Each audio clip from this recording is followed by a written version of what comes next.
Mari Carmen Mas va a leer una poesía de Loreto Mora, Maltratada. Cruel marido compañero, un ser indigno e ingrato. Me fui contigo a vivir porque te quería tanto. Me olvidé hasta de quién soy, pero tu amor me ha fallado.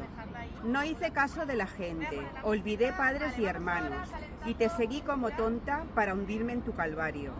Has mancillado mi honra, me has mentido, me has pegado, has abusado de mí y has hecho de mí un guiñapo. Han muerto muchas mujeres por culpa de sus tiranos. Lástima me da de ellas, ayer mismo fueron 4. Me sigues para matarme, sin recordar el pasado. Yo di calor a tu cama y te di unos hijos sanos. Luché por nuestro cariño y te ayudé en tus fracasos. Perdoné todas tus faltas y te abrigué en mi regazo, dándote lo que querías con el fin de no enfadarnos. ¿Dónde fueron esos días? ¿Dónde murió nuestro encanto? Hoy camino solitaria por un camino agostado, llena de miedo y angustia, sin perdón y sin descanso.